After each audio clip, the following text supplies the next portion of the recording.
देखो, last time मैंने आपको पढ़ाया था और पूर्ति लास्ट लेक्चर में नहीं आई थी, तो शायद से वीडियो देखी होगी। Have you watch the video Purti? Good. तो लास्ट टाइम मैंने एक्सप्लेन किया था कि व्हाट इज मीन बाय टॉट। इन सिंपल मैनर मैंने बताया था कि the infringement of the legal right और the encroachment of the legal right, अगर लीगल राइट का वायलेशन हो रहा है, दैट इज द टॉट, वही टॉट है। अब हम यहाँ पे देखने वाले हैं कुछ क्वेश्चंस। लास्ट टाइम जो मैं पढ़ाया था या आप लोगों ने वीडियो देखा है, तो उसके रिगार्डिंग कुछ क्वेश्चंस हम देखने वाले हैं। Taught and breach of contract भी मैंने आपको एक्सप्लेन कर दिया था। अब देखो यहाँ पे इसके बेसिस पे जो क्वेश्चन है,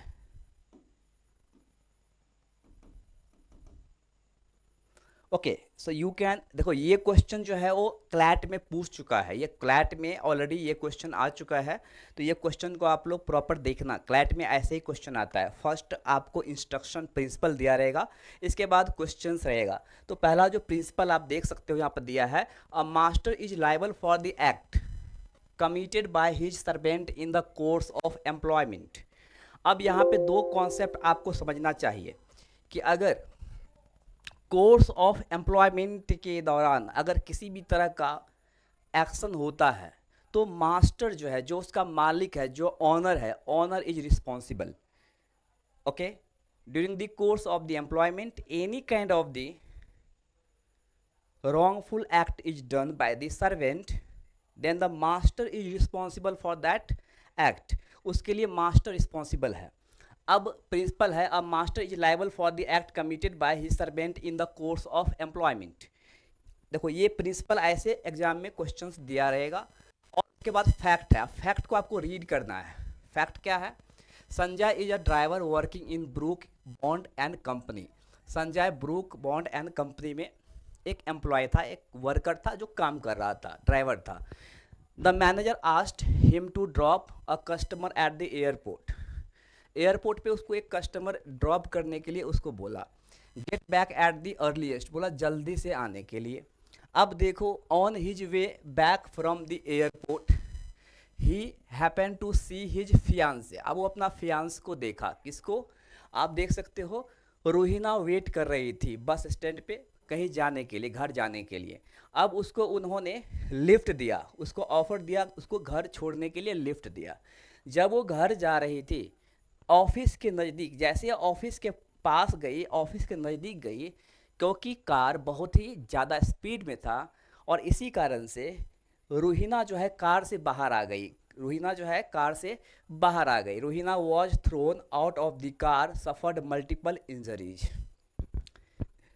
पहला प्रिंसिपल दिया रहेगा, देन फैक्ट रहेगा। On the basis of this fact the question is, यहाँ पर ध्यान देना, seeks compensation from Brooke Bond and company. As we know that कि driver is the employ of Bond and company, यहाँ पे Brooke Bond and company का employ है। And actually this injuries, ये जो इंजुरी हुआ है वो किसकी वजह से हुआ है? ड्राइवर की वजह से हुआ है।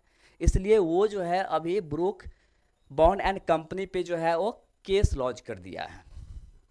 अब यहाँ पर ऑप्शन है, Brooke Bond and company shall be liable because Sanjay was and in the course of the employment at the time of accident.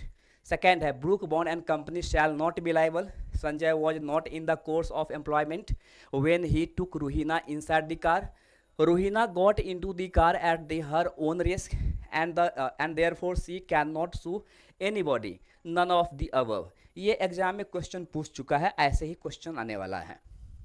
जैसा कि मैंने बताया कि अगर ड्राइवर जो है उस कंपनी का एक एम्प्लॉय है और अगर during the course of the employment any kind of the act is done by the driver और द एम्प्लॉय, द मास्टर और company is responsible for that. यहां पे आप देख सकते हो कि actually first option is correct. आप देख सकते हो, इवन वो ड्राइवर खुद के गर्लफ्रेंड को, खुद के फियांसे को, खुद की फियांस जो है उनको उन्होंने कार में बैठाया, still the company is liable for the case, company is responsible for the case. आई बात समझ में? Okay, clear? अब देखो यहाँ पे एक और क्वेश्चन आता है कि अगर ध्यान से देखना कि अगर वो वर्किंग आवर में नहीं होता, ऑफिस के टाइम में नहीं होता, और अगर वो कोई प्राइवेट काम कर रहा है, suppose the driver is in not in the working hour, and then अगर रोहिना को लेकर कहीं भी जा रहा है और उस टाइम में अगर रोहिना को किसी भी तरह का इंजरी होता है, then the company is not responsible. But during the working hour, आज हम देखते हैं मैनेजर ने बोला कि जाओ इस कस्टमर को एयरपोर्ट पे छोड़ के आज जल्दी से जल्दी आओ। जब वो आ रहा था, रास्ते में वो अपने फियांसे को देखा, उन्होंने कार में लिया, लेकिन जल्दबाजी के चक्कर में जब ब्रेक लगाया तो कार से बाहर नीचे गिर गए, उसको बहुत सारे चोट लगा।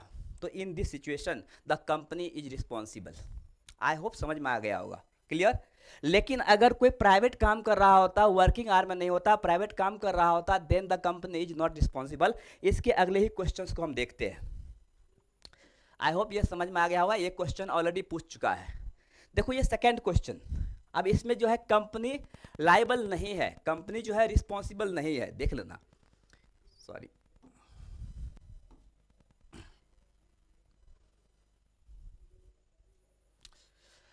आप देखो vicarious liability, sorry,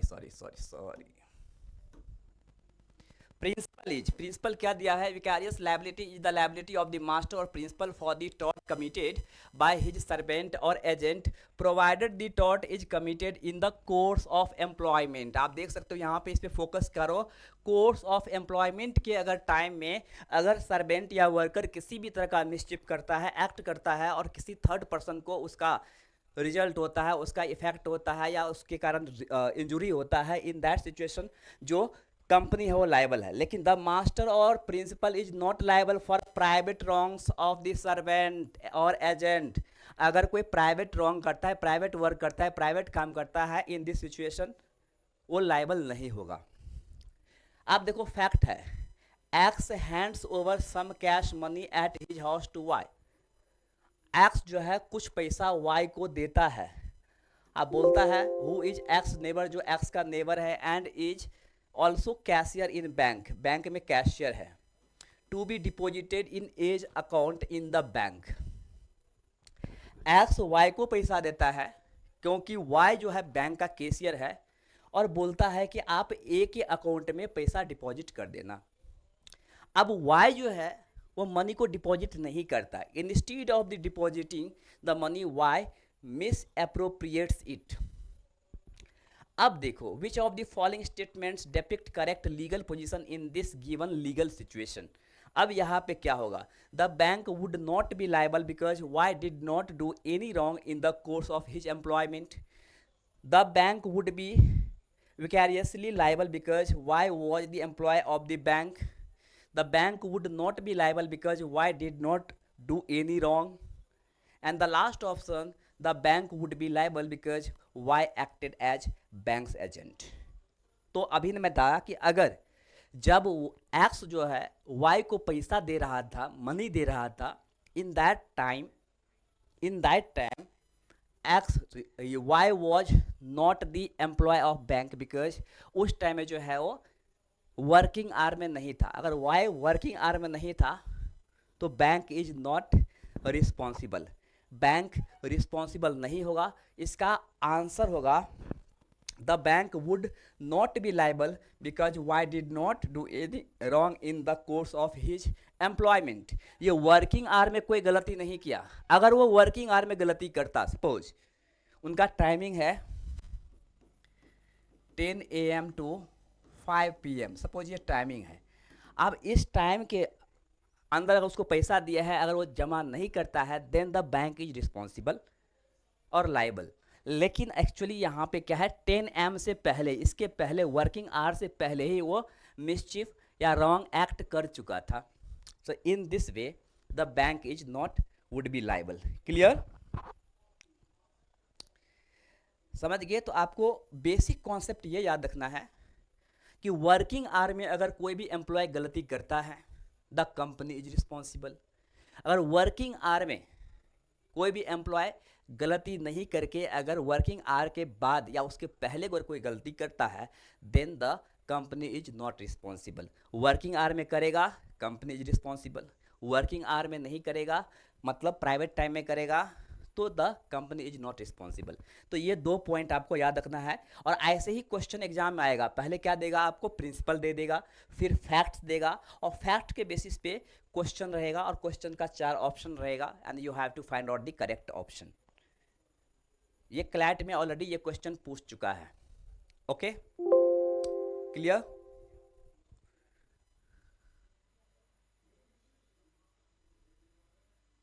okay,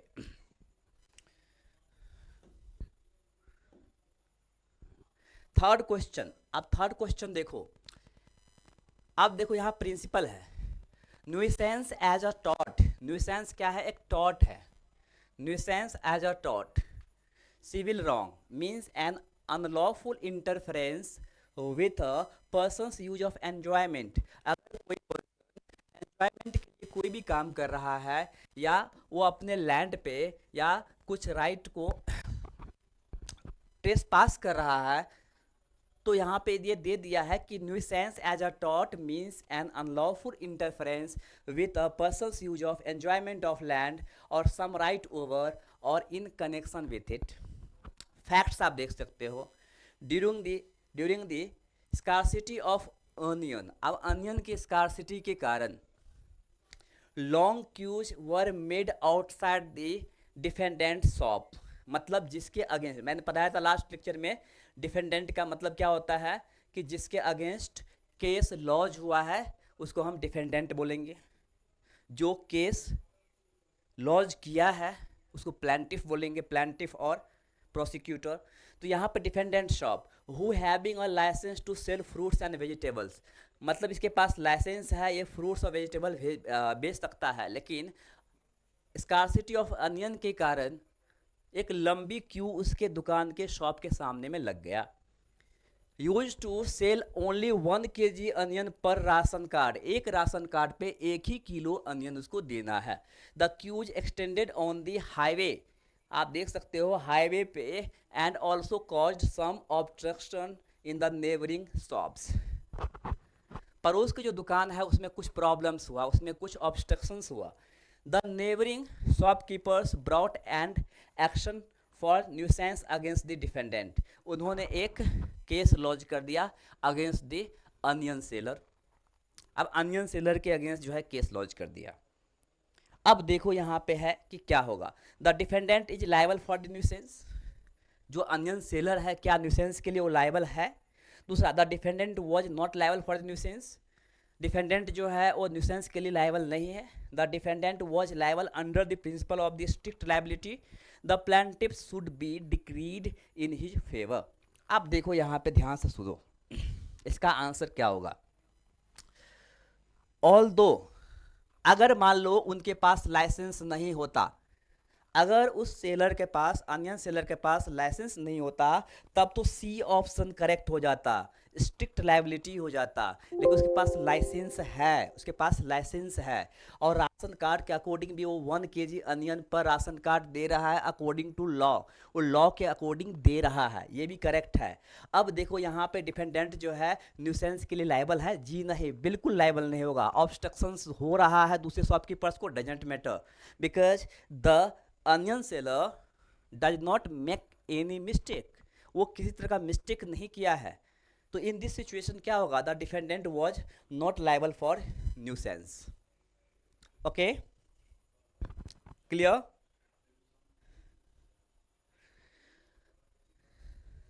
good.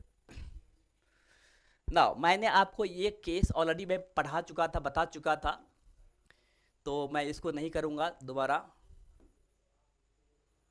Taught and breach of trust, मैं ये भी एक्सप्लेन कर दिया था कि taught and breach of trust क्या है। Act of omission, act of omission आपको मैंने बताया था। एक्ट ऑफ ओमिशन का मतलब ये होता है कि अगर जो उसको रिस्पॉन्सिबिलिटी दिया है, जो उसका वर्क है, जो उसका ड्यूटी है, अगर वो ड्यूटी न करता है, that is called the act of omission. Suppose एक पुलिस है, police is responsible for the protection और सिक्योरिटी, और अगर वो सिक्योरिटी नहीं दे रहा है या प्रोटेक्शन नहीं कर रहा है, या मान लो कि आप एफआईआर लॉन्च करने गए हैं लेकिन वो मना कर रहा है, वो इग्नोर कर रहा है, इन दैट सिचुएशन उसको हम क्या बोलेंगे कि वो टॉट है, वो पुलिस गलती कर रहा है। क्या गलती कर रहा है उसको बोलते हैं, एक मिनट क्या हो गया ये, एक मिनट,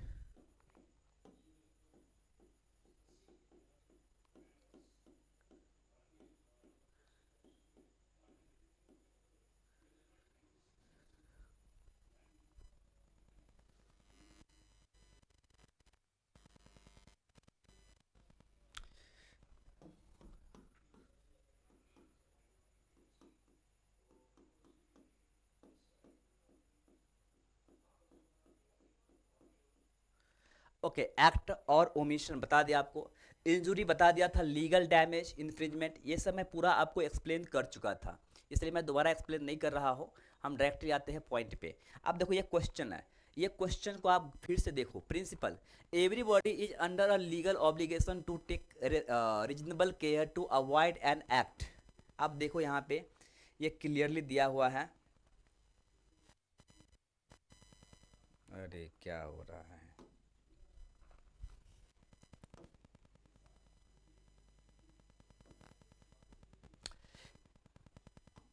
इस प्रिंसिपल को आप सही से एक बार रीड करो, अगर आप क्वेश्चन सॉल्व कर सकते हो तो एक बार बताओ मुझे, नहीं तो मैं फिर एक्सप्लेन कर रहा हूँ आपको। ओके एक बार आप इसको बताओ तो क्या होगा इसका आंसर, फिर मैं आपको एक्सप्लेन कर रहा हूँ।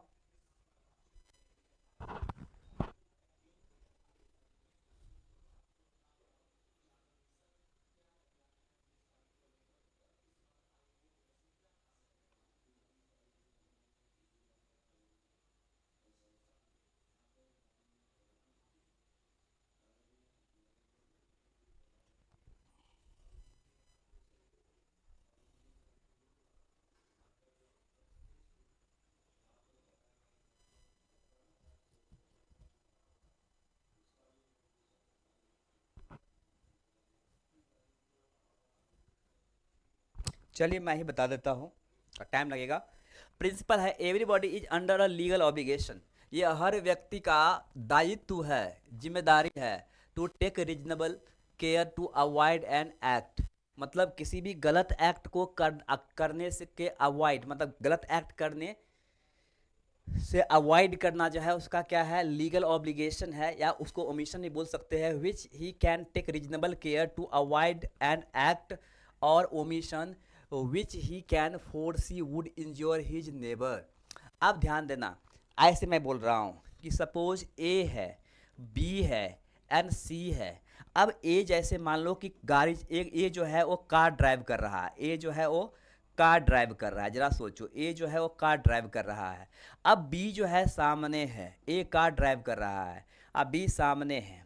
अब ए जो है वो बचाने की कोशिश किया बी को बचाने का कोशिश किया, लेकिन बी नहीं बचा, बी को बचाने का कोशिश किया, ओके, लेकिन बी नहीं बचा। अब बी नहीं बचा तो सी जो है, सी जो है इस सिचुएशन को, इस एक्सीडेंट को देखा। अब सी इस एक्सीडेंट को देखा तो इसको मेंटली प्रॉब्लम हो गया, मतलब इसको बोलते हैं ना कि मेंटल डिसऑर्डर हो गया, मेंटली इसको प्रॉब्लम हो गया, क्योंकि इन्होंने इस प्रॉब्लम्स को, ये जो एक्सीडेंट है, इस एक्सीडेंट को सामने से देखा। अब सी जो है अगर ए पे केस करता है, सी अगर ए के अगेंस्ट एक्शन लेता है, then A is not liable for C but A is liable for B. A B के लिए लाइबल है लेकिन सी के लिए लाइबल नहीं है, क्योंकि आप देख रहे हो कि ए कार ड्राइव कर रहा है, बी को एक्सीडेंट कर देता है, be on the spot death हो जाता है, उसका मर जाता है, तो ए इज लाइबल फॉर बी। अब ये जो सिचुएशन, ये जो एक्सीडेंट है सी ने देखा, अब सी ने देखा वो मेंटली ट्रॉमा में चला गया। अब ट्रॉमा में गया तो सी के लिए ए रिस्पॉन्सिबल नहीं है, बी के लिए ए रिस्पॉन्सिबल है। आई बात समझ में? सेम क्वेश्चन यहाँ है, Krishnan while driving a car at high speed in a crowded road knocked down a cyclist, एक साइकिलिस्ट को गिरा दिया।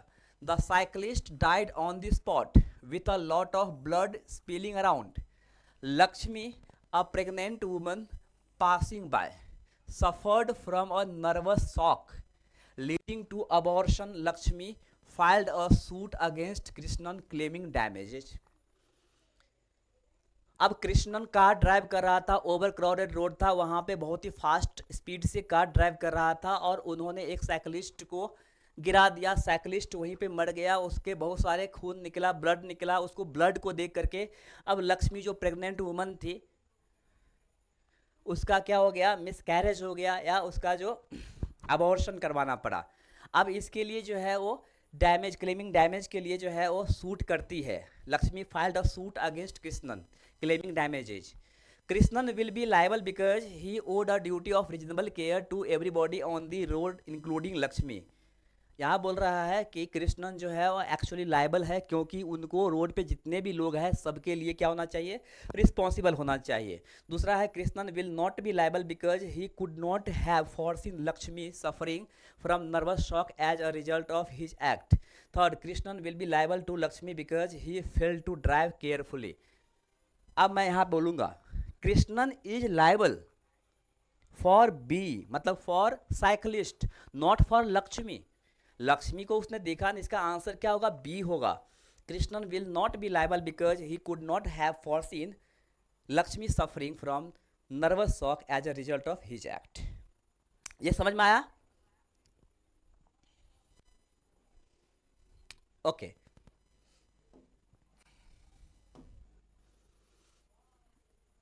इंजुरी, लीगल डैमेज, ये शायद से मैं आपको एक्सप्लेन किया था, बताया था ना, injuria sine damno, injury without damage, ये मैं एक्सप्लेन किया था। हाँ, ये एक्सप्लेन मैं कर दिया था। चलिए अब देखो इस पे एक क्वेश्चन है, क्योंकि ये मैं पढ़ा चुका हूँ तो एक क्वेश्चन इस पे भी है। क्वेश्चन मैं आपको बता रहा हूँ ये सब जो है ऑलरेडी क्लैट के एग्जाम में पूछ चुका है। ये सारे क्वेश्चंस जो है क्लैट के एग्जाम में पूछ चुका है। तो नेक्स्ट क्वेश्चन का आंसर आप देंगे, बहुत ही आसान क्वेश्चन है। अरे यार,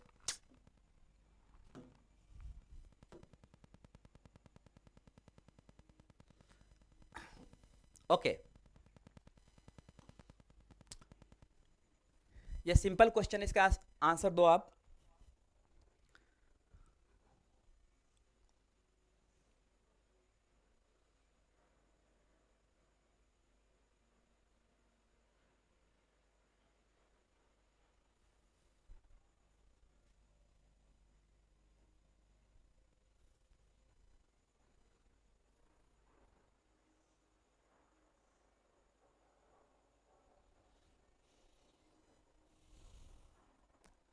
कैन यू सॉल्व इट?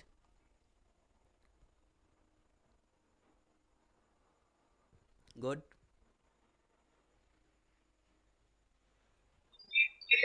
मेरे को लग रहा है बी ऑप्शन होगा। Mr. X cannot sue because he had given his consent to travel in overcrowded train. Okay. देखो एक चीज यहाँ पे देखना गौर से। The railway authorities allowed a train to be overcrowded in consequences a legitimate passenger Mr. X got his pocket picked. अब x का जो पर्स है, पॉकेट है, वो चोरी हो गया क्योंकि उसमें बहुत ही ओवर क्राउडेड ट्रेन है। तो first of all actually over crowded है या अंडर क्राउडेड है, that doesn't matter, it's not the responsibility of the authority. फल पहला, लेकिन यहाँ पे आपने बोला बी होगा। पहले X can sue the railway authority, ये तो पहला टोटली रॉन्ग हो जाएगा। दूसरा, mister X can not sue because he had given his consent to travel in over crowded train. तो एक्चुअली देखो ये इसमें आंसर नहीं होगा। क्यों नहीं होगा वो समझो, क्योंकि हम यहाँ बात कर रहे हैं लीगल राइट की। अगर देखो, अगर उसका लीगल राइट, अब पर्स चोरी होना वो लीगल राइट नहीं था। मतलब क्या, अगर मान लो कि थर्ड पर्सन किसी का पर्स अगर चोरी कर लिया, it is not the violation of the legal right of that person by the authorities of railway.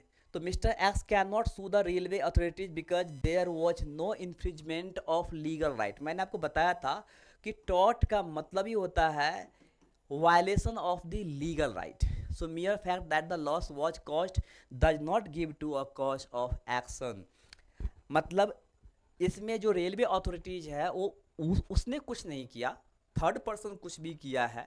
So actually the authority is not responsible, because जो पैसेंजर है, पैसेंजर को पहले ही वो बता देता है, कॉन्शस कर देता है कि you are responsible for your baggage, आप अपने सामान का जिम्मेदारी खुद लेते हैं। आई बात समझ में? ऐसे अनाउंसमेंट भी होता है। ओके, तो it is not the infringement of the legal right. Answer जो है आपका कहना सी है, बी हो सकता है, लेकिन बी से ज्यादा वैलिड जो है वो सी है, सी ज्यादा वैलिड है। क्लियर?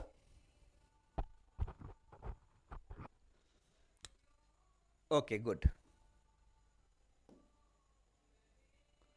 ये भी मैं बता चुका हूं, साइन मतलब इंजरी विदाउट डैमेज, ये केस भी हो चुका है। यहां तक हम लोगों ने लास्ट लेक्चर में देखे थे। अब देखो, अब न्यू टॉपिक यहां पे है, mental element in tortious liability. Mental element in tortious liability बहुत इंपॉर्टेंट है ये। मेंटल एलिमेंट का मतलब होता है state of mind, state of mind. Tortious liability means for wrongful act। अब देखो, अगर मेंटली उसका अगर इंटेंशन है कुछ गलत करने का, कुछ रॉन्ग करने का, इंटेंशनली अगर वो कोई रॉन्ग कर रहा है, that is his state of mind. वो स्टेट, इंटेंशन क्या है? Intention is the state of mind, and through the intention, intentionally any person do the wrongful act, it means what? That is the what? Tortious liability. वो liability है, उसके against case हो सकता है। Simple concept में आप यही समझना कि अगर नोइंगली, जानबूझकर अगर कोई गलती करता है, उनको पता है कि इसका कंसिक्वेंसेस क्या होने वाला है। देखो, एक तो होता है मोटिव, ध्यान से सुनना आप। एक तो होता है मोटिव। मोटिव मतलब क्या होता है कि वो जो एक्ट कर रहा है, वो जो एक्ट कर रहा है उसका रिजल्ट क्या होने वाला है वो जानता है। वो जो गलती, जो भी एक्ट कर रहा है उसका क्या रिजल्ट हो रहा है, होने वाला है, वो जानता है। दैट इज द मोटिव, वो मोटिव है। एक होता है नेग्लिजेंस। नेग्लिजेंस, देखो नेग्लिजेंस का मतलब क्या होता है कि वो जो एक्ट कर रहा है उसको रिजल्ट नहीं पता है कि इसका कंसिक्वेंसेस क्या होगा, इसका रिजल्ट क्या होगा, उसको नहीं पता है। ध्यान से देखना, both are the state of mind. Motive is also the state of mind, negligence is also the state of mind. But here, यहाँ पे उसको पता है कि जो एक्ट वो कर रहा है उसका रिजल्ट क्या होगा, और यहाँ पे उसको पता नहीं है कि जो एक्ट कर रहा है उसका रिजल्ट क्या होगा। इसका मतलब ये नहीं कि नेग्लिजेंस में जो है टॉट नहीं होगा। क्यों नहीं होगा? अब एग्जाम्पल के लिए जरा सोचो कि अगर आप कोई एक्ट कर रहे हो, जैसे एग्जाम्पल के लिए आप घर में जो है, या कोई भी पर्सन अगर घर में जो है वो बम बना रहा है, छोटा है या जो भी है, उसको पता नहीं कि क्या है नहीं है, लेकिन बना रहा है या कुछ कर रहा है, लेकिन according to the law that is the wrongful act. भले ही वो नेग्लिजेंस में ही कर रहा है, लेकिन अगर वो अंडर लॉ है, लॉ के अगेंस्ट है, दैट इज द टॉट। लेकिन अगर मोटिव में क्या होता है कि नोइंगली उसको पता है कि वो जो कर रहा है वो गलत है, उसका रिजल्ट भी, उसका कंसिक्वेंसेस भी गलत होने वाला है, स्टिल वो कर रहा है। तो यहाँ पे मेंटल एलिमेंट का मतलब ही होता है state of mind. State of mind can be different things, जैसे इंटेंशन, मोटिव, नेग्लिजेंस, ये सब क्या है? सब स्टेट ऑफ माइंड है। अब देखो कि कौन सा स्टेट ऑफ माइंड जो है वो टॉट होगा, और कौन सा स्टेट ऑफ माइंड जो है वो टॉट नहीं होगा। तो इसको जनरली डिफाइन नहीं किया जा सकता, जनरल कोई डेफिनेशन इसका नहीं है, लेकिन कुछ ऐसे एक्ट है, कुछ ऐसे एक्टिविटीज है जिसको टॉट बोला गया। ध्यान से सुनना, generally under criminal law, criminal law मतलब मेंटल एलिमेंट मतलब गिल्टी माइंड, गलत तरीके का mind is a necessary element for liability. No such generalization is possible for the liability under law of टॉट। आप देख सकते हो इसका कोई जनरल डेफिनेशन नहीं है, लेकिन ऐसा बोला गया है अगर गिल्टी माइंड है, अगर उसका इंटेंशन गलत है, तो उसको क्या टॉट बोल सकता है कि वो टॉट के अंडर आएगा। अब ध्यान से देखो क्या क्या हो सकता है टॉट।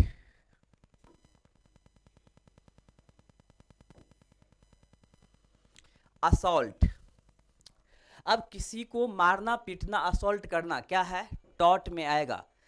अब किसी को असॉल्ट करता है, it is a state of mind, ये होता है स्टेट ऑफ माइंड की वजह से। बैटरी का मतलब होता है अटैक, अगर किसी पे अटैक करना, उसका कंसिक्वेंसेस भी पता है, so that is also the टॉट, it is also liable under the टॉट। फॉल्स इम्प्रिजनमेंट पहले होता था कि किसी भी पर्सन को अगर कोई क्या कर लेता है, इंटेंशनली उसको कहीं बंद कर देता है, या आप कब बोल सकते हो किडनैप, एक तरह का क्या किडनैप है, तो किडनैपिंग। डिसीट किसी को धोखा देना, जैसे हम बताया था breach of contract, breach of contract. Malicious prosecution, malicious means what, कि उसकी जो मेंटली उसको पता है कि वो गलत है, मीन्स व्हाट कि गिल्टी माइंड एंड कॉन्स्पिरसी, ये सब के सब क्या है, टॉट में आता है। And all these act are done through the state of mind, so that is your tortious liability. तो mental element in tortious liability में ये सब आ जाएगा। There is no general definition, but इस तरह के एक्ट को बोलते हैं टॉर्ट, लाइबल टॉर्ट। क्लियर ना? ओके अब देखो, for ascertaining the liability of the person for the tort of negligence, अभी बताया था, we compare the conduct of the defendant with that of the reasonable man and make him liable only if he fails to perform the duty of due care। अब मान लो कि negligence के case में थोड़ा सा प्रॉब्लम है, क्योंकि negligence के केस में क्या है कि वो जो डिफेंडेंट है, जिसने गलती किया है, अगर वो नेग्लिजेंस है, उसको नहीं पता है कि ये एक्ट करने से क्या होने वाला है। इन दैट सिचुएशन, उस सिचुएशन में क्या होता है कि उस मैन को जो है वो देखा गया है कि वो प्रॉपर ड्यूटी परफॉर्म किया है कि नहीं किया। अगर प्रॉपर ड्यूटी परफॉर्म किया है दैट इज ओके, तब उस केस में जो है उसको थोड़ा सा जो है प्रिविलेज मिलेगा। लेकिन अगर नेग्लिजेंस के केस में अपना ड्यूटी नहीं किया, उदाहरण के लिए एग्जाम्पल, मान लीजिए ये सिग्नल है, ये रोड है, यहाँ पे सिग्नल है। अब एक पर्सन जो है जो कार ड्राइव कर रहा है और एयरफोन में वो किसी से बात कर रहा है, फ़ोन पे बात कर रहा है या गाना सुन रहा है। उन्होंने सिग्नल पे लाइट नहीं देखा और इन्होंने सिग्नल को क्रॉस कर दिया, ब्रेक कर दिया। इसका मतलब है कि उसने गलती किया है। इवन नेग्लिजेंस हुआ है, नो डाउट नेग्लिजेंस हुआ है, बट वो अपना ड्यूटी सही तरीके से परफॉर्म नहीं कर रहा था, मतलब he is under the taught, वो टॉट के अंदर आ जाएगा। आई बात समझ में? ओके सेकेंड कंडीशन बता रहा हूँ आपको। मान लीजिए कि एक ब्रिज है, अब ये ब्रिज है और ये ब्रिज जो है वो बहुत ही कमज़ोर है, अब कोई पर्सन जो है इस ब्रिज से होकर के जा रहा है। अब इसमें 4-5 लोग और है, कोई पर्सन है जो ब्रिज से जा रहा है, वो ब्रिज पे गिर गया, क्योंकि ये ब्रिज जो है रोप से बना हुआ है, रस्सी से बना हुआ है, और वो ब्रिज पे गिर गया। अब वो गिर गया, उसके गिरने से क्या हो गया कि उसके हाथ में कुछ वेपन्स था या कुछ था, वो रस्सी कट गया, ये रोप कट गया और ये ब्रिज जो है टूट गया। इसमें बहुत सारे और भी लोग हैं, सब के सब गिर गया। अब वो पर्सन जिसके कारण नेग्लिजेंस में रस्सी कट गया, उसको पता नहीं, वो जानबूझ के नहीं किया है, नेग्लिजेंस में हुआ है, तो that person is not responsible, he is not liable. आई बात समझ में? नेग्लिजेंस में भी आप देख सकते हो कि 2 स्टेट हो सकता है। चलिए गुड, तो हम यहां देखेंगे mental element is relevant in the another way also. इसमें हम दूसरे तरीके से भी मेंटल एलिमेंट को हम देख सकते हैं। When the defendant is innocent and the damage has been caused due to an inevitable accident, जो अभी मैं आपको बताया था वो ब्रिज वाला, कि अगर जो डिफेंडेंट है वो इनोसेंट है, क्योंकि जो डैमेज हुआ है, डैमेज तो हो गया है और अदर पर्सन गिर गया है, लेकिन वो इनएविटेबल एक्सीडेंट है, ऐसा एक्सीडेंट है जिसको कोई रोक नहीं सकता है। तो इन that situation he is not liable, वो लाइबल नहीं होगा। Clear?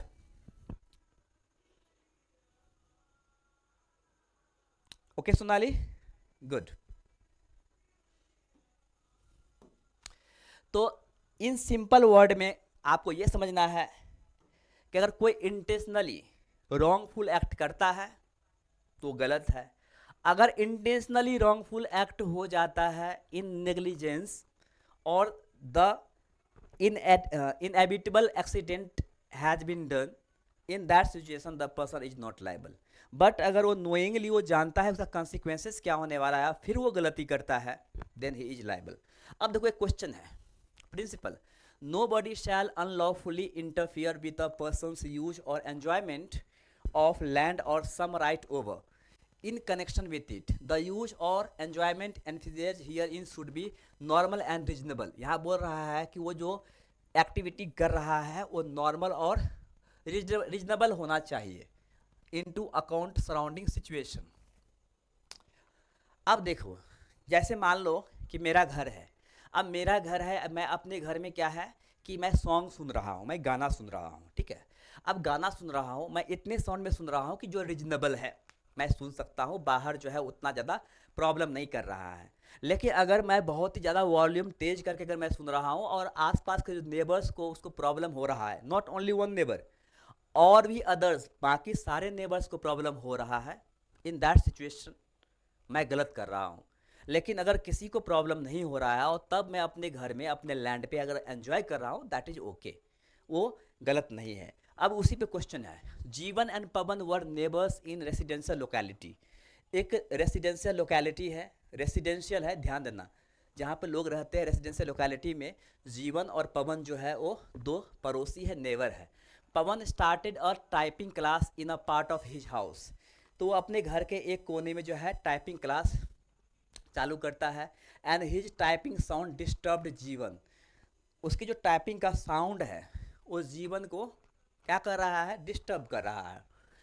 Who could not put up with, वो उसको सहन नहीं कर पाया। And kind of the continuous noise he filed a suit against Pawan, Pawan के अगेंस्ट जो है उन्होंने एक केस लॉन्च कर दिया।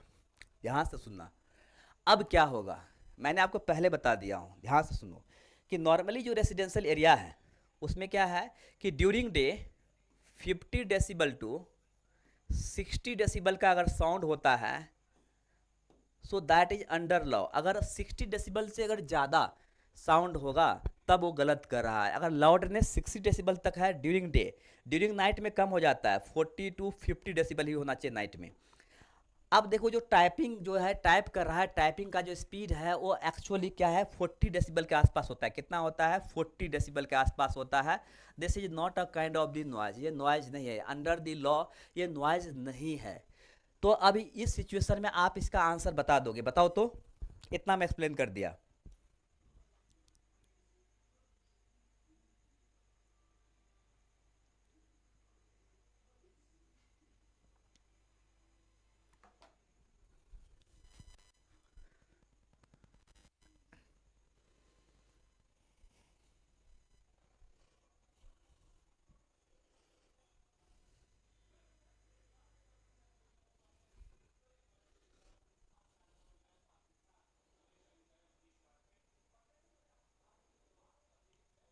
क्या आंसर होगा?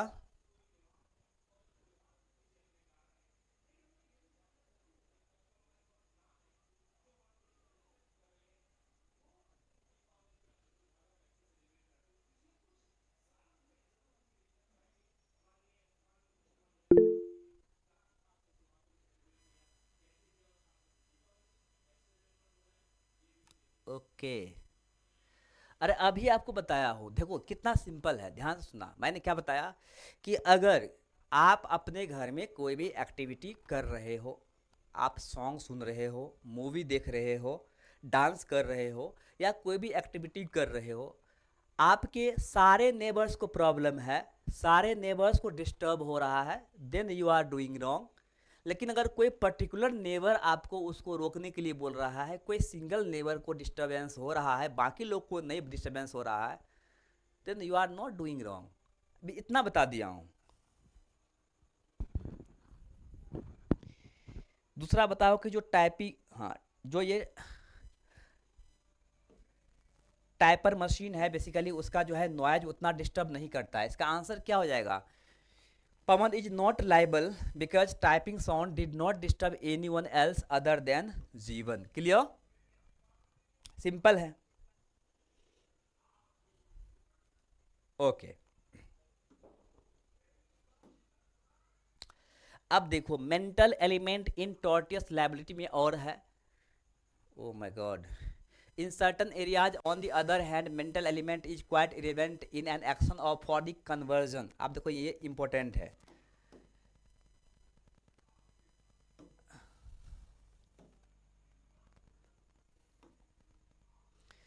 देखो in an action for conversion और defamation the innocence of the defendant is no defence. अगर कोई ध्यान देना, इनोसेंस ऑफ डिफेंस जो है फिर भी डिफेंस वो नहीं है। अगर वो क्या कर रहा है, कन्वर्जन कर रहा है या डिफेमेशन कर रहा है। अब किसी को, जैसे एग्जांपल के लिए मैंने बताया कि अगर आप किसी को भी छोटे कास्ट को या जो लोअर कास्ट है उसको आप कुछ गलत बोल दिए और आपको उसको डिफेमेशन के केस में, मानहानि के केस में आपके ऊपर वो केस लॉन्च कर देता है, बीइंग आपको नहीं पता है कि उस वर्ड का मीनिंग क्या है, आपने जस्ट यूं ही बोल दिया, बट यू मेड मिस्टेक। जैसे मैंने आपको बताया था कि जो बबीता जी है तारक मेहता का उल्टा चश्मा में, मुनमुन दत्ता, उन्होंने बोल दिया कि मैं भंगी की तरह नहीं दिखना चाहती, इसलिए मैं डेली अच्छे से मेकअप करती हूँ। ठीक है, अब ये भंगी जो है उसको ये नहीं पता था कि भंगी बोलने से जो है भंगी कम्युनिटी के लोग हमारे खिलाफ एक्शन ले लेगा। अब वो नेग्लिजेंस है, अनोइंगली उसने वो गलती कर दिया है। ओके, लेकिन बबीता जी अब जो है मुनमुन दत्ता वो कुछ नहीं कर सकती, वो इनोसेंट है, सब जानते हैं इनोसेंट है, बट फिर भी वो अपने आप को डिफेंस नहीं कर सकती। अब एग्जाम्पल के दूसरा बता रहा हूँ, मान लो ए बी के होटल में जाता है, ए बी के होटल में जाता है। अब बी के होटल से उन्होंने एक क्या लिया, एक बियर लिया, उसके एक होटल के जो है कास्क है, कास्क होता है ना जिसमें बहुत सारे बियर्स होते हैं। अब उससे एक बोतल निकाल लाया और निकालने के बाद जो है उसमें क्या कर दिया, वाटर मिला दिया, पानी से एडल्ट्रेट कर दिया, मतलब कन्वर्जन कर दिया। अब देखो ए गया, इसके कास्क को खोला, एक बोतल निकाला, इसमें पानी मिक्स कर दिया। अब जरा सोचो, बी ए के अगेंस्ट, अब सिर्फ एक बोतल के लिए नहीं, कास्क में जितने बोतल, अगर 10 बॉटल्स है तो 10 बॉटल्स के लिए इन्होंने केस जो है इसके अगेंस्ट जो है ना वो सूट कर दिया। बी जो है ए के अगेंस्ट केस सूट कर दिया कि उनके कास्ट में जो है उसने एडल्ट्रेट कर दिया, कन्वर्जन कर दिया, प्रॉब्लम कर दिया। इन दैट सिचुएशन सबको पता है, ए को भी पता है कि उन्होंने सारे के साथ तो नहीं किया, सिर्फ एक बॉटल के साथ किया है, 9 बॉटल के साथ नहीं किया है। Still A has no defence, इसके पास डिफेंस नहीं है, ये कुछ नहीं कर सकता, he is liable for the tort. आई बात समझ में? तो इनोसेंट बीइंग, आप देखो यहाँ ना मुनमुन दत्ता इनोसेंट है, उसको सबको पता है, लेकिन फिर भी कुछ नहीं कर सकता, वही है। तो एक केस देखो, जो केस मैं आपको बताया हूँ वही सेम है, Richardson versus Atkinson. The defendant drew out some wine out of the plaintiff's cask, a large container for storing liquids, and mixed water with the remainder to make good the deficiency. He was held liable for the conversion of the whole cask। अब वो single bottle के लिए नहीं, पूरे cask के लिए जो है वो लाइबल हो गया। ओके, तो वो जो है वो अपने आप को डिफेंड नहीं कर सकता। क्लियर?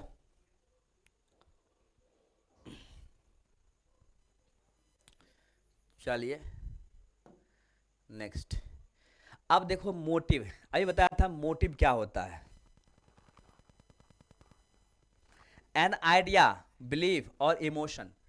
मोटिव एक आइडिया भी हो सकता है, बिलीफ भी हो सकता है, इमोशन भी हो सकता है। That impels a person to act accordance with that state of mind.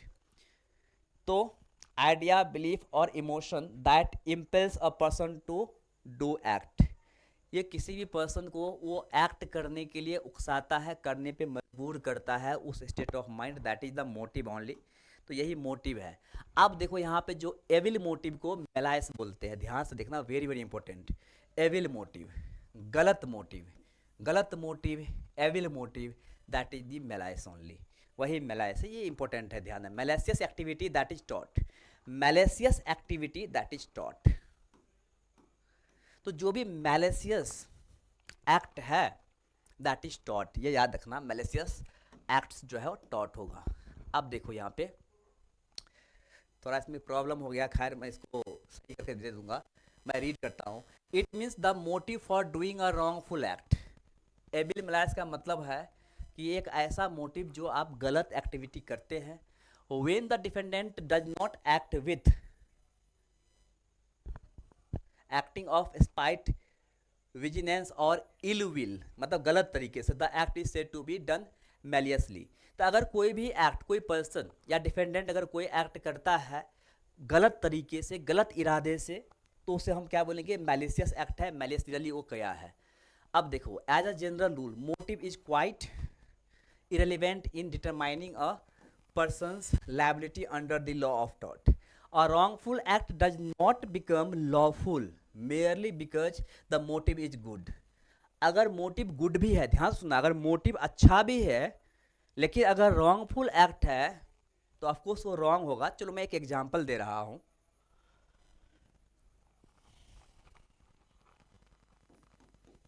To make bomb at home is illegal. आप जानते हो कि घर पे बॉम्ब बनाना इलीगल है। अब मैं एक टीचर हूँ, suppose I am a teacher of chemistry, मैं केमिस्ट्री का टीचर हूँ।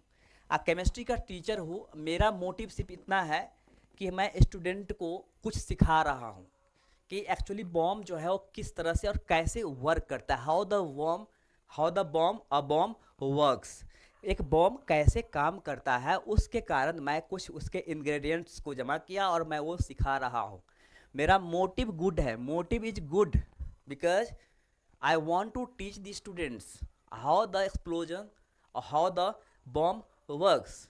मेरा है टीचिंग का activity, motive is good but the act is, क्योंकि कोई भी आपका मोटिव अच्छा हो या बुरा हो, अगर वो इलीगल है आप घर पे नहीं कर सकते हो, गलत है। आई बात समझ में? तो ऑफकोर्स क्या है कि अगर मोटिव अच्छा भी है लेकिन अगर वो रॉन्गफुल एक्ट है, इसका मतलब ये नहीं कि आप लॉफुल है, मतलब वो रॉन्ग ही है, गलत ही है। आई बात समझ में?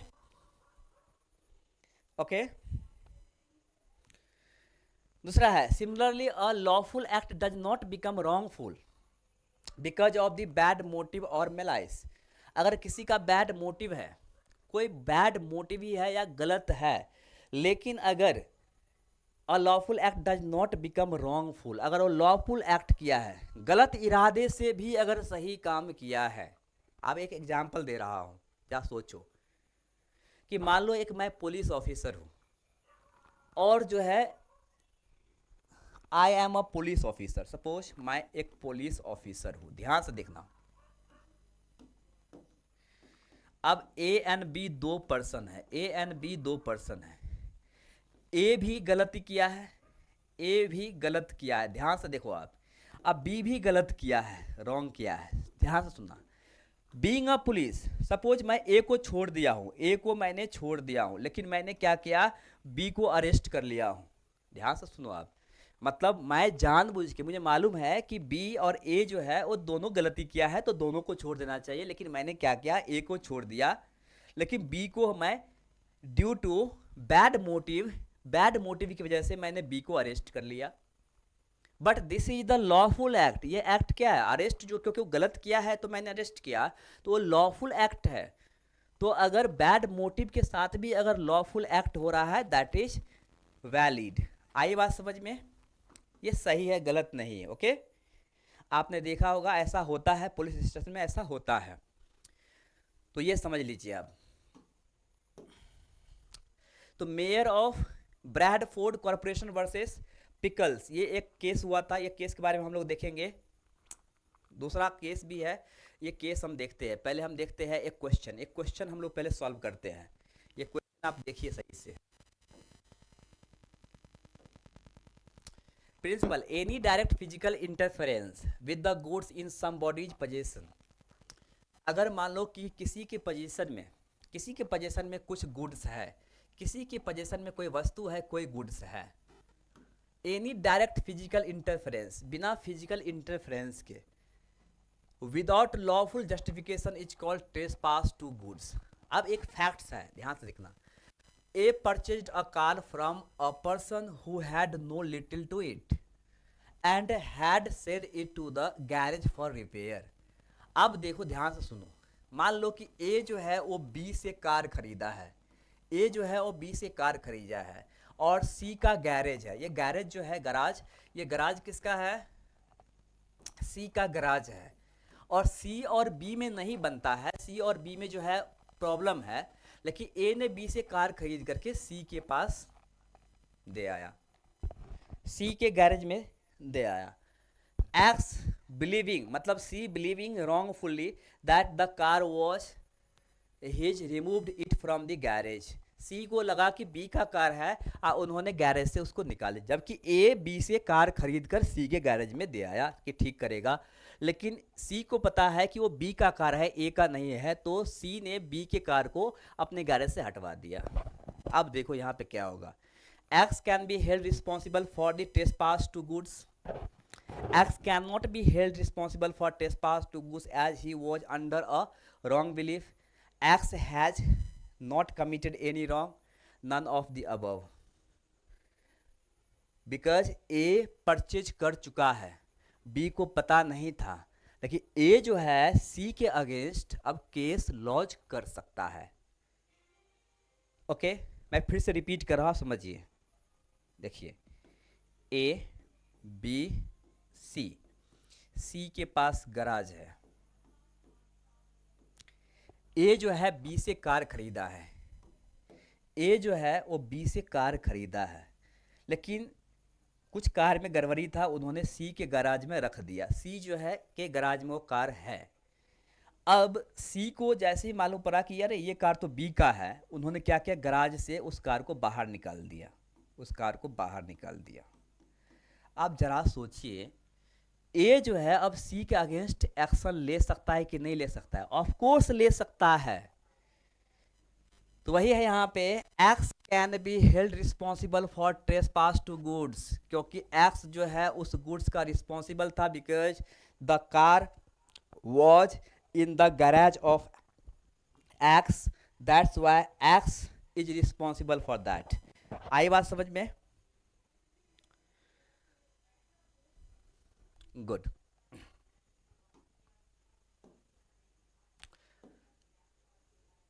आप देखो, ये जो केस है अभी बताया था आपको, ये केस के बारे में हम एक बार देखते हैं। मेयर ऑफ ब्रैडफोर्ड, ब्रैडफोर्ड का जो मेयर है, mayor of Bradford Corporation versus Pickles, ये जो है दो के बीच में एक केस हुआ था। अब ये केस क्या है एक बार हम रीड करते हैं।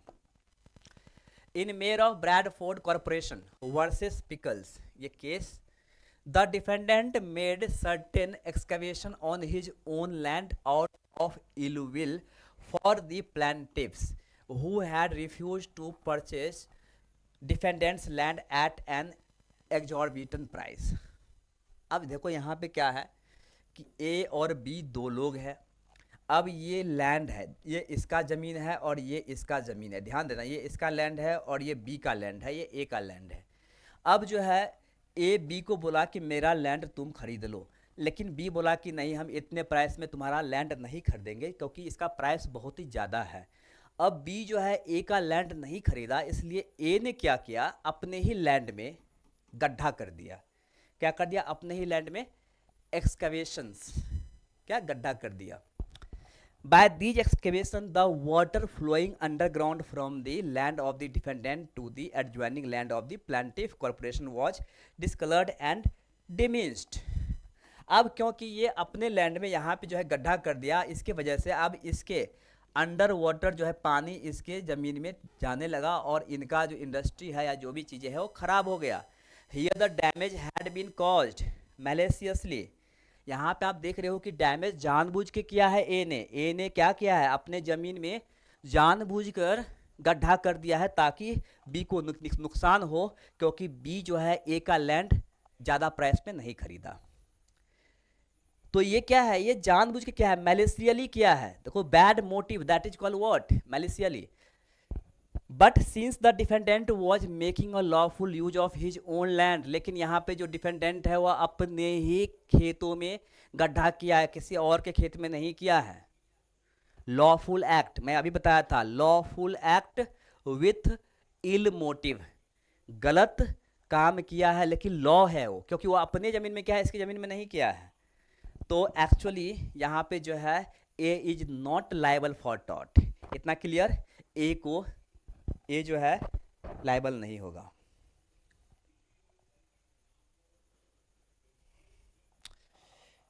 तो he was not held liable, तो ये केस हुआ था। चलिए नेक्स्ट है, एक और है area committee versus Prabhu Dayal. Area committee और प्रभु दयाल के बीच में भी एक केस हुआ है। अब ये केस देखो क्या हुआ है। The town area committee versus Prabhu Dayal, town area committee और प्रभु दयाल के बीच का ये केस है।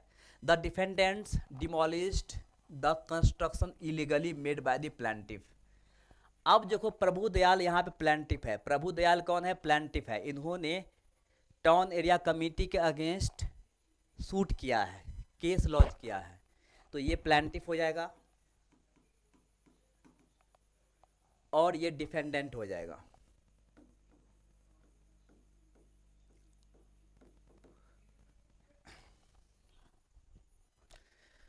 In town area committee versus Prabhu Dayal, the defendant demolished the construction illegally made by the plaintiff. Plaintiff ने जो कंस्ट्रक्शन किया था टाउन एरिया कमेटी ने उसको डिमोलिश कर दिया, गिरा दिया। The plaintiff in his suit claim that the demolition was illegal as it was malafide. अब ये प्रभु दयाल ने एक केस लॉन्च किया, अब बोला कि जो प्लांटिफ जो टाउन एरिया कमेटी है वो मेरा जो दीवार है या मेरा जो कंस्ट्रक्शन है डिमोलिशन कर दिया है गलत तरीके से। मेलाफाइड मतलब ड्यू टू बैड मोटिव, ध्यान देना, बैड मोटिव मतलब इंटेंशनली, जानबूझकर मेरा जो कंस्ट्रक्शन है उसको डिमोलिश कर दिया है जानबूझकर, ध्यान से सुनना। ऐसा उन्होंने इल्ज़ाम लगाया, एलिगेशन लगाया। The Allahabad High Court held that if the demolition is otherwise valid, it cannot become invalid merely because of malice on the part of some of the officer of the committee. Allahabad court ने ये बताया कि कुछ committee के members हैं, कुछ officers हैं, वो मैलियसली गलत मोटिव से वो कंस्ट्रक्शन को हटा दिया, डिमोलिश किया। ऑल दो एक काम करता हूँ, आपको मैं एक चीज़ और बता रहा हूँ। जैसे मान लो ये रोड है, आप समझ जाएंगे इससे।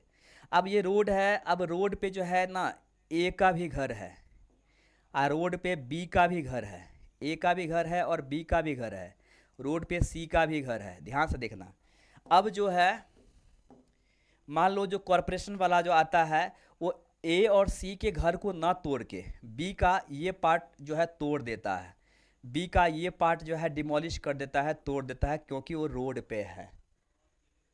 अब देखो कुछ ऑफिसर ने क्या बैड मोटिव से, क्योंकि ए और सी को तो नहीं किया लेकिन बी के घर को तोड़ दिया, डिमोलिश कर दिया।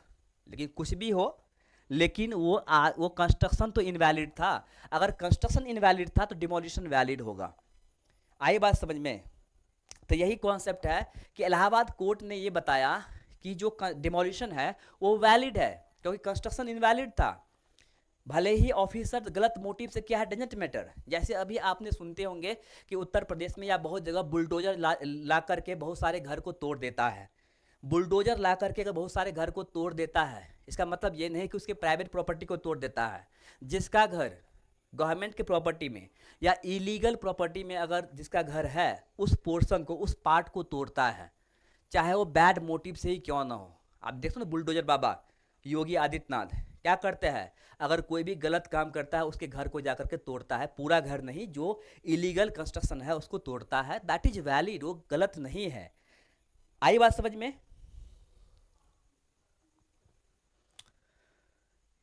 Good. The court did not go into the question of malice at all. बोला कि मेलाइस है, गलत मोटिव है, but held that demolition was valid and the defendant were not liable.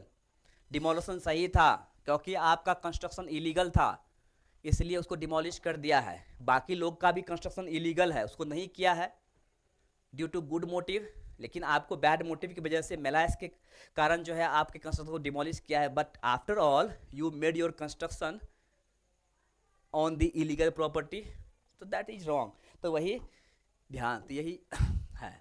अब देखो एक बॉम्बे में कंगना रनावत का केस हुआ था जब सुशांत सिंह राजपूत का डेथ हुआ था, तो आप लोग भी ये केस सुने होंगे, बहुत ही हाईलाइट हुआ था ये केस जो है, आप लोग भी सुने होंगे। ये बम्बई का केस है 2020 का, ये न्यूज में आप लोग सुनते होंगे, राइट? पता होगा शायद कि आपको ये हाँ। तो देखो यहाँ पे एक केस बना था, a division bench of justice, BMC ने क्या किया, बीएमसी जो है वो कंगना रनावत के कुछ कंस्ट्रक्शन को डिमोलिश कर दिया। बीएमसी जो है कंगना रनावत के कुछ कंस्ट्रक्शन को डिमोलिश कर दिया। तो a division bench of justice S के Katwala and R.I. Chagla noted that the action undertaken by the civic body leaves hardly any manner of doubt that it was unauthorized. The BMC had alleged Ranawat of unauthorized construction in her office, a portion of which was razed. The High Court said it has compared the photographs and found no unauthorized construction. अब यहाँ पे देखो BMC ने क्या किया है कि bad motive से, गलत तरीके से कंगना रनावत के प्रॉपर्टी को क्या कर दिया, डिमोलिश किया था, क्योंकि उसका प्रॉपर्टी जो है एक्चुअली में वो अनऑथराइज्ड नहीं था, लेकिन उन्होंने बोला कि अनऑथराइज्ड है इसलिए उसको हमने तोड़ दिया। रेज्ड मतलब क्या, डिमोलिश, तोड़ दिया। लेकिन हाई कोर्ट बोला कि एक्चुअली जो कंस्ट्रक्शन था वो अनऑथराइज्ड नहीं है। तो इन दिस सिचुएशन बीएमसी को फाइन लगा, बीएमसी हैड टू पे दी कंपनसेशन, इसको कंपनसेशन देना पड़ा कंगना रनावत को। ये न्यूज में आप लोग सुने होंगे, right? Okay.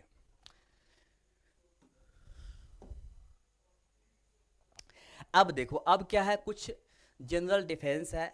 Volenti non fit इंजुरिया, बहुत इंपॉर्टेंट है ये, ध्यान से सुनना।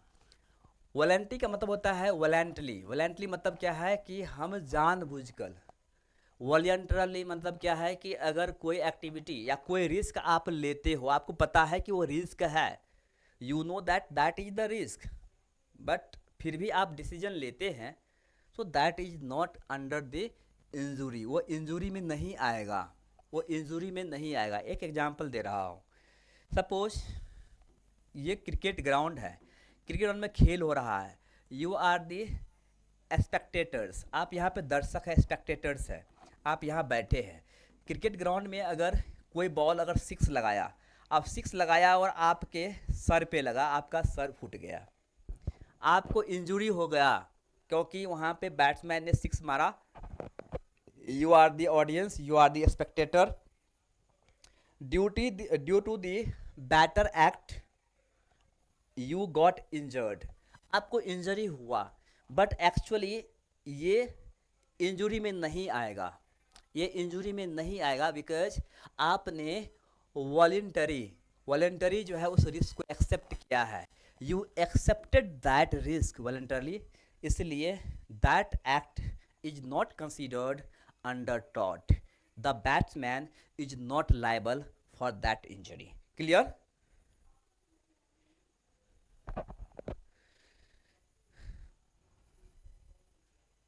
ओके, तो it means voluntary assumptions of risk when the plaintiff suffers some harm with his own consent, because आपने कंसेंटमेंट दिया था, आपने उसको हामी भरी थी कि ठीक है हम ये रिस्क लेने के लिए तैयार है। It is a complete defence for the defendant, तो जो डिफेंडेंट है मतलब जिसने गलती की है, देखो wrong doer is always defendant, तो जो ने रॉन्ग गलती की है जिसके कारण आपको इंजरी हुआ, लेकिन वो फिर क्या है, it is a complete defence for the defendant, ये डिफेंस है, इस in that situation the defendant is not liable for the taught.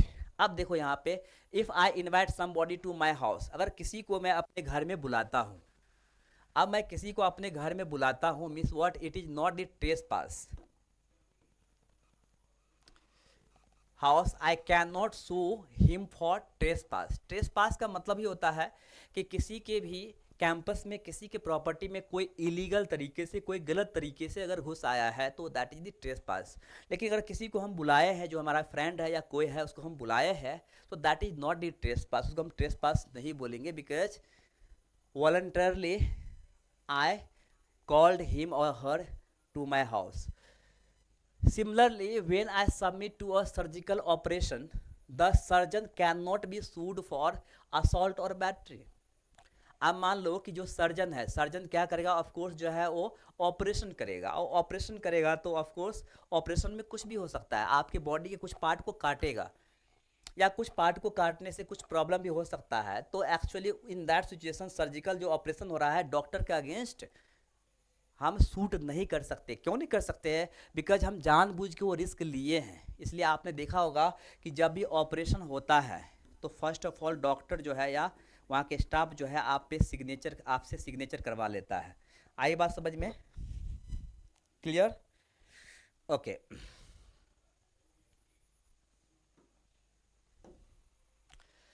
A player in the game of cricket, बता दिया हूँ। A player in the game of cricket or football is deemed to be agreeing to any hurt which may be likely in the normal course of the game. Consent in such case is not to the risk of pure accident. तो इस situation में जो है नहीं हुआ। लेकिन ध्यान देना, अगर मान लो दो प्लेयर हैं, अब इन्होंने क्या किया, बॉल मारा और यहाँ पे दूसरे प्लेयर को जोर से लगा, उसका हाथ टूट गया या कुछ प्रॉब्लम हो गया, वो इंजरी हो गया, दैट इज नॉट लाइबल। लेकिन बट अगर ये Batman with bad motive bat से दूसरे प्लेयर को मारता है, बैट से दूसरे प्लेयर को इंजुरी, हाँ इंजुरी करता है, उसको मारता है, उसको हर्ट करता है, so in that case the batsman is liable. आई बात समझ में? ओके, दोनों सिचुएशन समझ लो आप। अगर मान लो इन्होंने मारा फोर, या जोर से मारा, हाथ से बैट्स गिर गया, या बॉल चला गया, जोर से लगा, सामने वाले प्लेयर को चोट लगा, इंजरी हो गया। आपने एक गेम देखा होगा, ऑस्ट्रेलिया का एक प्लेयर था जो खेल रहा था टेस्ट मैच, और एक बाउंसर बॉल आया, उसके सर में लगा और ऑन द स्पॉट उसका डेथ हो गया, वहीं पे उसका डेथ हो जाता है। ऐसा एक केस है। तो इन दैट सिचुएशन जो है bowler is not liable, bowler जो है उसके लिए लाइबल नहीं है। If one of the player deliberately hits and injures other player, he will be liable। देखो, अगर deliberately कर रहा है मतलब जानबूझ के कर रहा है, openly deliberately hits and injures another player, he will be liable because there is considered to be no consent to such deliberate harm। क्योंकि जो अदर प्लेयर है वो इस हार्म के लिए कंसेंटमेंट नहीं दिया था कि हाँ ऐसा हार्म आप मुझे पहुंचा सकते हो, कर सकते हो, इसके लिए वो अपना कंसेंटमेंट नहीं दिया था। कंसेंटमेंट किसके लिए दिया था कि अगर कोई जो है जैसे बॉल आप मार रहे हैं और किसी को लग जा रहा है, उसके लिए कंसेंटमेंट दिया था। डेलिबरेटली हिट्स के लिए कंसेंटमेंट नहीं दिया था। आई बात समझ में?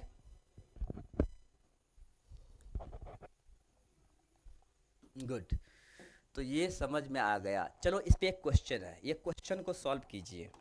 ये जितने भी क्वेश्चन मैं आपको करवा रहा हूँ सब के सब जो है क्लैट में ऑलरेडी पूछ चुका है। प्रिंसिपल है, a person has no legal remedy for an injury caused by an act to which he has consented।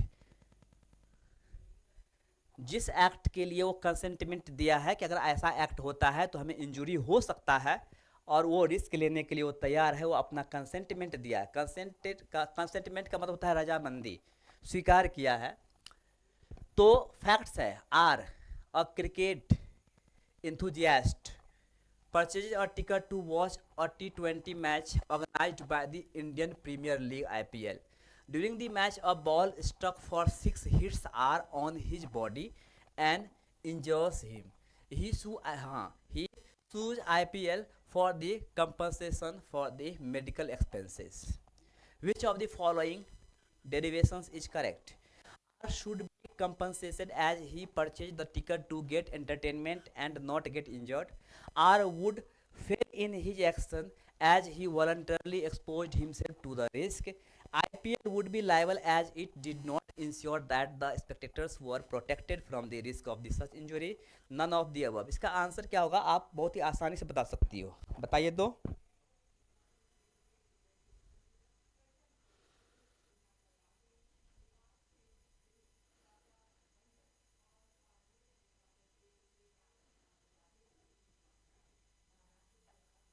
इसका बी लग रहा है। वेरी गुड, करेक्ट आंसर है। इसका आंसर बी होगा। तो वॉलंटरली जो है एक्सपोज किया है ना, खुद को रिस्क लेने के लिए तैयार है, राइट।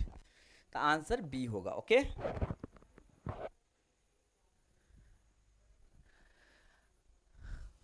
गुड। अब एक केस है, Hall versus Brookland auto racing club. अब देखो ये केस को हम देखते हैं, रीड करते हैं, केस स्टडी करते हैं।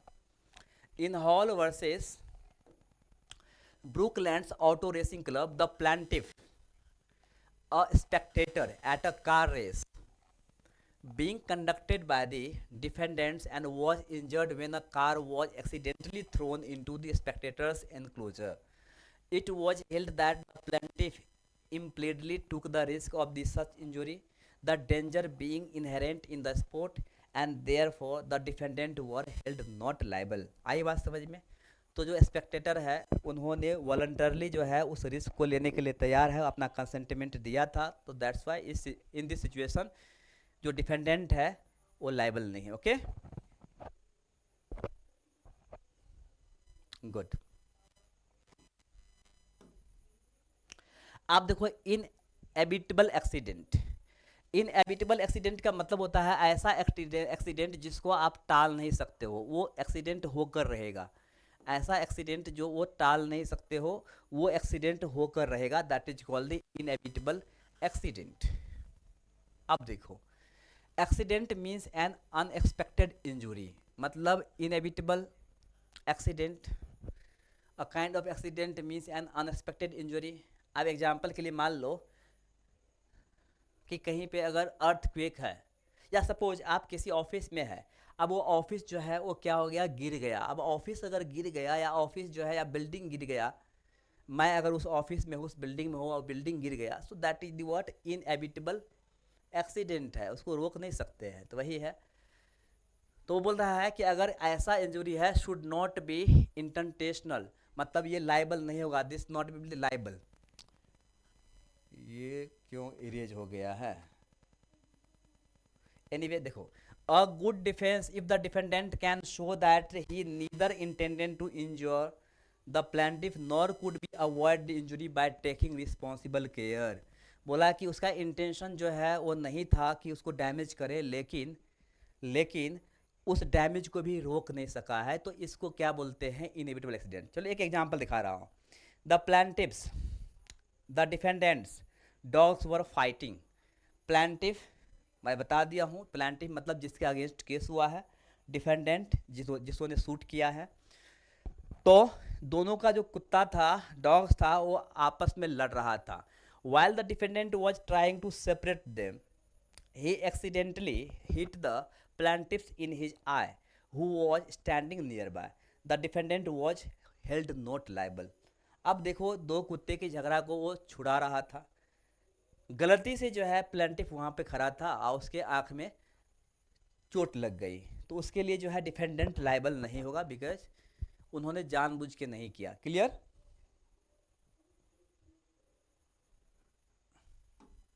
ओके। अब है एक्ट ऑफ गॉड। देखो, कुछ ऐसा एक्ट जो अनएक्सपेक्टेड है और कभी कभी होता है, तो working of the natural force like unusual heavy rainfall. अभी मान लो कि अनयूजुअल हैवी रेनफॉल है, स्टॉर्म है, टाइड्स है, Tempest, volcanic eruption, okay, earthquake, ये सब क्या है, सब एक्ट ऑफ गॉड है, act of God. So act of God is not liable under the taught. Act of God जो है वो टॉट के अंडर नहीं आया है, तो क्या नॉट लाइबल अंडर द टॉट। एक केस देखो, in Nicholas versus Marsland 1876, 4 bridges belonging to the plaintiff had been washed away by the unprecedented heavy rainfall which made the water to escape from the defendant artificial lake। तो आप देख सकते हो कि यहाँ पे जो 4 ब्रिजेज था वो वॉश्ड आउट हो गया। Plaintiff had been washed away by the unprecedented heavy rainfall. अब जो है वो हैवी रेनफॉल है, इतना ज़्यादा रेनफॉल हुआ, उसके 4 ब्रिजेज जो है वॉश्ड आउट हो गया। क्यों? आप देखो जो डिफेंडेंट है उसके आर्टिफिशियल लेक से, अब मान लो ये आर्टिफिशियल लेक है, अब बहुत ज़्यादा बारिश हुई तो आप लेक से पानी जो है ओवरफ्लो होने लगा। अब लेक से जो पानी ओवरफ्लो होने लगा बहुत ही ज़्यादा, अब ओवरफ्लो की वजह से जो प्लेंटिफ है उसका ब्रिज जो है वो क्या हो गया, बह गया। But this is the act of God, ये क्या है, एक्ट ऑफ गॉड है। हेवी रेनफॉल क्या है, एक्ट ऑफ गॉड है। So the defendant is not liable, defendant इसमें लाइबल नहीं है। तो वही है कि the defendant was not liable as the escape of water and consequently loss was due to the act of God, ये act of God था।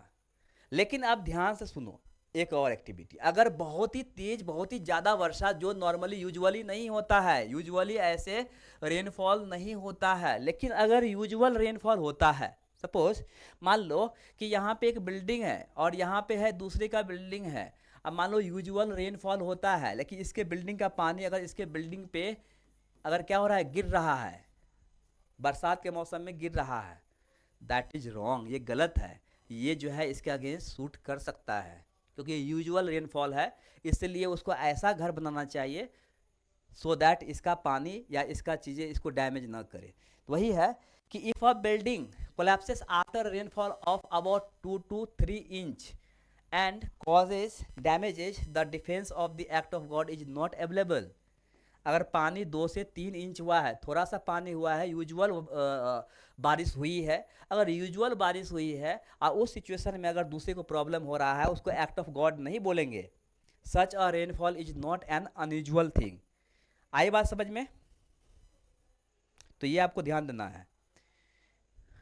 तो एक्ट ऑफ गॉड क्या होता है, जो अनयूजुअल है, मतलब यूजुअली ऐसा नहीं होता है, अनयूजुअल हो जाएगा तो एक्ट ऑफ गॉड, यूजुअल अगर होता है तो वो लाइबल हो जाएगा। अब नेक्स्ट है private defence. The law permits the use of personal force to protect one's person और प्रॉपर्टी। देखो ये सबको अपने आप को डिफेंड करने का हक है, राइट है सबको। You have right to defend yourself, I have right to defend myself. Suppose मैं अपने घर में हूँ, इसमें कुछ लुटेरा जो है मेरे घर में आया है, कुछ लुटेरा मेरे घर में लूटने के लिए आया है और मैंने क्या है उसको किसी भी वेपन से या किसी भी चीज़ से उसको मारा, एक पत्थर उसके सर पे मारा और सामने वाला लुटेरा मर गया। So that I am not liable under the टॉट, मैं टॉट के अंडर लाइबल नहीं हूँ। क्यों? Because I have right to defend myself, मेरा राइट है कि मैं अपने आप को डिफेंड करूँ। तो वही है private defence. So the law permits the use of reasonable force to protect one's person or property। The force must be to repel an imminent invasion। मतलब जो imminent invasion है, जो आक्रमण है, उसको रोकने के लिए होना चाहिए। So use of force therefore cannot be justified either in anticipation of some threat or by way of retaliation। अब मान लो यहाँ पर दो चीज़ देखना, अगर आपके प्रीमाइसेस में है, आपका ये घर है और अगर या कोई लुटेरा आया है तो आप अपने डिफेंड में इसको मार सकते हो, दैट इज डिफेंस। लेकिन ऐसा नहीं कि अगर वह आपके घर में आया है तो आप भी उसके घर में जा कर के उसको मारो, सो दैट इज व्हाट, रिटेलिएशन। तो रिटेलिएशन गलत है, रिटेलिएशन आप नहीं कर सकते हो, ओके। ओनली डिफेंड कर सकते हो, डिफेंस में आपको मिला है प्रिविलेज, नॉट फॉर रिटेलिएशन। या अगर मान लो एंटिसिपेशन ऑफ सम थ्रेट, अगर कोई आपको थ्रेट है या कोई खतरा है तो उसके घर पे जाकर उसको हम नहीं मार सकते हैं, ओके क्लियर। जैसे एग्जांपल के दूसरा एग्जांपल दे रहा हूँ, जैसे मान लो कि टाइगर जो है, आप जंगल में घूम रहे हो, आप जंगल में घूम रहे हो, ओके, और सामने से एक टाइगर आ रहा है। अब सामने से एक टाइगर आ रहा है, अगर आप नहीं बच सकते हो, आपको अगर टाइगर आप पे अटैक करेगा then you can kill the tiger, not an issue. लेकिन आप जंगल में घूम रहे हो और आप tiger, because tiger is a threat, tiger एक थ्रेट है और आप हंटिंग कर दिए, उसको मार दिए हो, सो दैट इज इलीगल, वो गलत है फिर, ठीक है, ओके। तो use of force therefore can not justify either in anticipation of, बता दिया हूँ। नेक्स्ट है the force used by way of defence should be such as a absolutely necessarily to repel the invasion. मतलब आपका जो force होना चाहिए, आपका जो डिफेंस होना चाहिए, वो क्या होना चाहिए, वो ज़रूरी होना चाहिए उस टाइम पे आपको वो करने पे। तो वही है फिक्सिंग ऑफ ब्रोकन ग्लास और स्पाइक्स ऑन अ वॉल। मान ले कि आपका घर है, आपने फेंसिंग किया है, आपने वॉल खड़ा किया है, वॉल के ऊपर जो है आप ब्रोकन ग्लास या स्पाइक्स आप लगा सकते हो, ये कोई गलत नहीं है। You can fix the broken glass or spikes on the wall for the protection purpose, for the defense purpose, that is okay, that is okay. Nipping of fierce dog can be justified for the protection of the property, but fixing या आप बहुत ही खतरनाक कुत्ते अपने घर में रखे हो दैट इज ओके। लेकिन अब यहाँ बात कर रहा है कि मान लो कि आप अपने खेत में या घर में चारों तरफ से वायर को आप कनेक्ट कर दियो और वायर में आपने क्या किया, इलेक्ट्रिक करंट छोड़ दिया। अब इलेक्ट्रिक करंट छोड़ दिया in your fence, you circulate the electric current, that is wrong, वो गलत है, बिकॉज वो डिफेंस नहीं है, that is not the defence, that is the offence, it is a kind of the offence. और offence गलत होता है, याद रखना, it is a kind of offence. अगर हम वॉल पे स्पाइक लगाए हैं, ब्रोकन ग्लास के टुकड़े हम लगा दिए हैं, या हम अपने घर पे फियर्स डॉग रखे हैं, सो दैट इज द डिफेंस, मतलब हम अपने प्रोटेक्शन के लिए रखे हैं। लेकिन अगर खेत में या कहीं पे भी आपने वायर लगाया है, वायर में आपने करंट सर्कुलेट कर दिया, ये क्या है, न्यूड वायर है, न्यूड वायर है, कोई भी एनिमल आएगा, कोई भी आएगा, अगर इसमें टच करेगा वो मर जाएगा, उसको करंट लग जाएगा, तो दैट इज रॉन्ग। तो ये बता रहा है but fixing of the springs gun without any warning to the trespasser, see Bird एक केस भी हुआ था इसमें, हम आगे देखेंगे, और leave electric current wire to keep the trespassers away can not be justified. आई बात समझ में?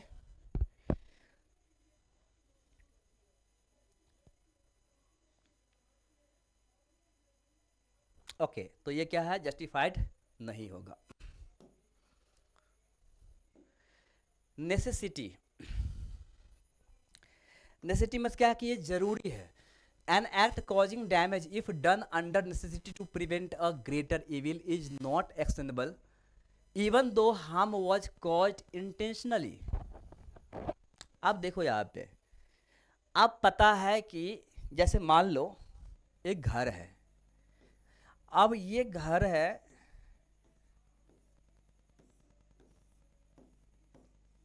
सो दिस हट काउट द फायर, ये घर में आग लग गया, ध्यान से देखना, अब ये घर में आग लग गया है, अरे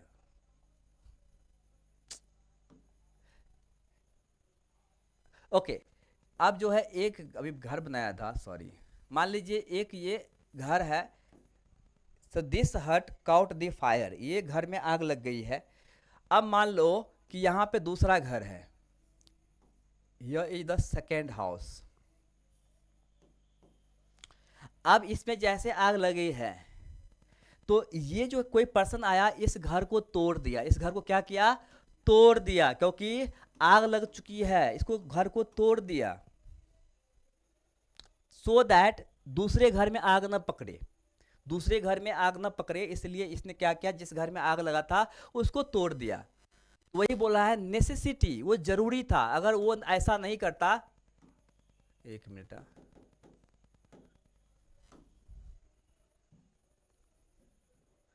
ओके अगर वो ऐसा नहीं करता तो दूसरे घर में या वहाँ के जितने भी अदर हर्ट्स था वो सब में आग पकड़ लेता, तो it was necessary, so such kind of the activity is not liable under the taught, वो टॉट में नहीं आएगा। आई बात समझ में? एक मिनट, ये बोर्ड में कुछ हो गया,